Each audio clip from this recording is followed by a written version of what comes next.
Yes, my friends, welcome back. 3 massive stories to break down today. We discuss the latest news around Nicolas Jackson, who is finally set to become Pochettino's first new signing under his regime. To move on, we have some updates around Man Utd's Mason Mount, as United prepared their third and potentially final offer to sign Mount, and we talk Datro Fofana, as he has tons of interest in Ligue. Tons of things to break down, discuss, share your thoughts and opinions. But before we get into anything, I need to get one special announcement out of the way first. Today's video is brought to you by friends of the channel in OneFootball, and I'm going to keep stressing this, my friends. Every time the window opens up, you need to have the OneFootball app because it's the best way to stay up to date to every story happening across Europe. As you guys can see, here are the latest reports coming out today. Jonathan David wants to move to the Premier League. Could he be a decent striker for us? What do you guys feel about that? But if you want more focused information, use the follow feature. And for example, let's have a deep dive into Nicolas Jackson. Type his name in, follow him. And as we can see, we can get some information behind Jackson. You know, quite a decent height, 22 years old. How did he progress during his career at Villarreal? As we can see, he first made his appearances in the first team in October 2021. 13 goals and 48 appearances, but most of these goals came near the end of his spell at Villarreal. And for me, it's features like this that allow me to stay up to date with all the stories that I want to see on OneFootball. And this is why I really recommend that you guys download it. And you'll find a link below in the description and of course in the QR code on screen too. So right now, it only makes sense that we discuss the latest news around Nicolas Jackson, and very good news. We finally reached an agreement. He's set to become our first new signing under Pochettino's regime, and we are set to pay over his release clause set at around 35 million euros. Now, in terms of overpayment, that fee will be between 1 to 2 million euros extra, so it's barely anything. Now, this has been a very typical strategy that has become synonymous with us under Todd Bowley, Egbali, and everyone at this football club, where if you overpay the release clause, you can structure the deal in a more affordable and less risky way. And we've never seen a strategy like this at all in European football. It's quite clear that these guys like Clearlake have seen all the loopholes. They've seen areas that can be improved upon, that can be exploited, that can be refined. You know, they're experts. We can't disrespect these guys, right? And obviously, you know, Jackson will sign the longest term deal he can with us, and that's going to be 5 years with the option to extend by a further year. And as I said, when you structure deals like this, there's less risk.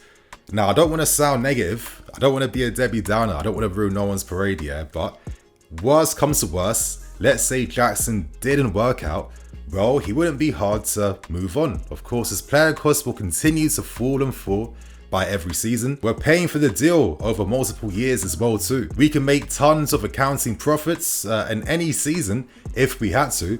And this is the most effective way, I feel, to maybe sign players of young potential, because sometimes you never know what's going to happen. If an injury comes or he doesn't work out, etc, etc. And considering how we did business under the old regime under Roman Abramovich, we've seen horror stories like Bakayoko, you know, finally leaving on a free deal, but we've been paying this guy millions since the first season we bought him. There's been tons of examples like Bakayoko, and that kind of affects the future business you can do in future windows. So for me, I'm okay with this. And right now, Jackson is heading to London to now kickstart his medical. He wanted to sign for us. He rejected interest from RB Leipzig and others. And one more piece of news. The reason why we've agreed this payment structure is because originally Villarreal were open to maybe a loan player going in their direction. But I'd be curious as to what loan player that would be.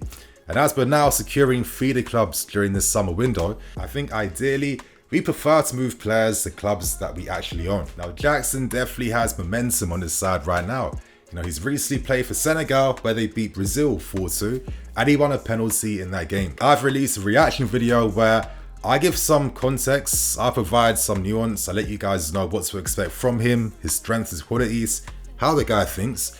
And for me, you know, these types of signings are the ones that tend to work out for us in the long term. But for me, in terms of the profile of striker he is, I feel like he is someone that will complement us. You know, he's like a complete forward. He can drift to the left, play centrally and behind, drop deep, take on his man. You know, nice skill. And, you know, I don't want to put unfair pressure on him, but it does remind me a little bit of a Drogba in that sense, right? Now, of course, he's got a long way to go. Let's hope he does the best he can with us. But now I'm curious, will Jackson be the only forward we end up signing this window? Will it be him and Breuer working together? Because reports are still suggesting that we are in the market to sign another marquee name up front. There's still plenty of time to go, time will tell. So right now, my friends, let's move on to the second story. And now that we're set to complete the signing of a new striker, I guess it only makes sense that someone has to go. And currently that's set to be Datro Fofana, who's attracting a ton of interest from Ligue 1. Now in yesterday's video, I broke down the strategy, the news, provided some context and information behind, what our plans are for this new club multi-network model. As yesterday, we secured RC Strasbourg, buying 100% stake, owning full control of that club. Now, is it any surprise today that French reports are already linking Datro Fofana with a loan move to Strasbourg? Now, Strasbourg aren't the only club showing interest in Fofana. Nice are currently the favourites. They've been holding discussions with Fofana for the past 6 months, and Fofana currently would prefer to move to Nice. And to be fair with you guys, I don't blame him. South of France is incredibly primo. It's a beautiful area. If you're a football player, it only makes sense that not only do you want to play for an ambitious club in Nice, but you want to live in that location and live your best life. But other than Nice, Lille are showing interest. It seems like Jonathan David is set to leave them and they want a replacement for him. And he's also attracting interest from Union Berlin. And I guess they need quality now that they've secured a place in next year's Champions League. Now, I remember when we signed for Fofana in January, I kind of expected them one day to lead and spearhead this new multi-network model the club were hoping to actually get done, to start working on. And it only makes sense, right? I mean, we signed him for decent money, around £10 million. We've offered him decent wages. Like, he isn't earning like pitiful amounts here. He's on like a very competitive salary. And even though he has shown his promise, right? Obviously that performance against Southampton, he completed 6 take-ons, very unlucky not to score. He's showing that he does have a lot of potential, but right now he isn't ready to challenge for a first team place. And I do think at his age right now, moving to clubs of this stature in a great league in Ligue 1, this is currently the best pathway for a player like him. And for me, this is where this model makes a lot of sense. And that's because right now we have more of a reason now to, invest in players like your David Fofanas, because in the future, if they work out, when they come back when they're like maybe 23, 24, he has the potential to become a first team striker at our football club. And that way, it means that we've bought him for absolutely nothing. And imagine his market value if he completes his potential. And the thing is, if he doesn't work out here, he still expects us to sell him, make a profit, and reinvest back into the model. And obviously when guys like Fofana sign for us, they're not being silly, right? They're not thinking, okay, I'm signing for us because I know one day I'm set to become the first team striker at Chelsea. No, they understand the strategy and plan. He's on great money and we're going to boost this guy's career even more. But in my opinion, he has to move to Strasbourg. I think that now that we've secured them, and we have to start showing the effectiveness of this new model. So it would make no sense for me if Fofana goes anywhere else other than Strasbourg. And when I look at Ligue 1, most of the teams that get Champions League spots, I mean, it varies. One season it's Marseille, the other season it's Lille. And Lens recently came second, 1 point off from winning Ligue 1, competing against Paris Saint-Germain. And I mention these points, right, because that could easily be Strasbourg one day in the future. And we can help them get to those levels. So that's the second story out the way. Right now, my friends, let's discuss one of the big stories today. And we talk Mason Mount and Man United, because today reports have confirmed that United are coming back in to make a third and potentially final offer of around £50 million plus £5 million in add-ons. United are trying to force our hands. They're saying that Mount doesn't want to be there.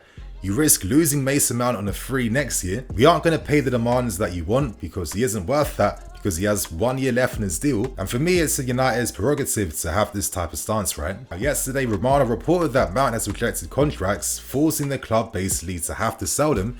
But when it comes down to what the latest contract offer is, all we know publicly is that it was the 1 year extension that would double his salary and of course provide more time to negotiate something in the future. But it goes back to the original point. Why would you offer him a 1 year extension if your plan wasn't to sell him all along, but instead you want to boost his market value? Because originally we wanted to sell him for around 75 million. Like, we wanted to sell him for big money. We've dropped our demands, but I don't see us dropping our demands by a further 10 million to sell him to Man United, a rival, for 55 million. That makes no sense. But who knows? If we did sell Mount for that value, then for me it's full confirmation that the club have been actively looking to sell him on. And if we don't accept that, we risk the chance that Mount could leave on a free, where financially it makes more sense for him to do that, because if he's available on a free, he can sign pre-contracts in January and he's earning even more money for himself, and that would be the best business move to make. But there's also some positivity behind this. I mean, I've been alluding to this in like every story discussing Mount and Man United, but Pochettino and Nagelsmann, but most importantly Pochettino, he was the reason why Mount was even offered this 1-year extension. That's because Pochettino said, Mount is part of my plans. Pre-season is fast approaching.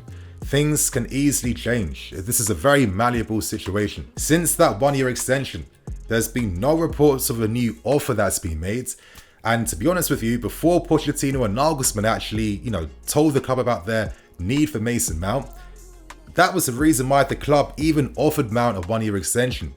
Before that, there were no contract talks. The club weren't talking to him. So for me, I can understand why Mount could feel like he isn't wanted. And if you don't feel wanted, then of course you got to do you. Now, you guys know I'm one of those guys where, listen, if 1,000 people say the sky's green, if I think it's blue, I'm going to say it's blue, and I don't care how I come across. I might sound cynical, I'm going to say what I have to say, but if you're someone that wasn't really too keen on Mason Mount to begin with, I mean, the news about him being a snake is going to fit your agenda, your point of view, or whatever, right? You know what, man, like with Mason Mount sometimes I kind of feel like the perception of him compared to the reality are two completely different things. I don't know how he's built this reputation. I think it's come from tons of really negative, online discourse over the years, and it only just intensifies and intensifies and intensifies. So my thing is, if you're someone that doesn't really rate him as a player, which is more than fine, I feel like some people, they're like the extremists, they're going to be so quick to accepting that he's a snake, get him out. But no one's asking themselves, what have the club done to persuade him or even show him that they want to keep him and they see him as part of their plans for the long-term future? Can anyone really sit here watching this say that the club have done enough to get Mount to stay here? And do you really think a 1-year contract extension offer is a sign of good faith, considering that there was an agreement in place during the World Cup that was completely taken off? Come on, man, let's be fair with it, right? I just find it interesting that so many are quick to solely place the blame on Mount. They're accepting information that has no real clarity. They're not accepting the timeline of events. Listen, I'm not going to tell people how to think.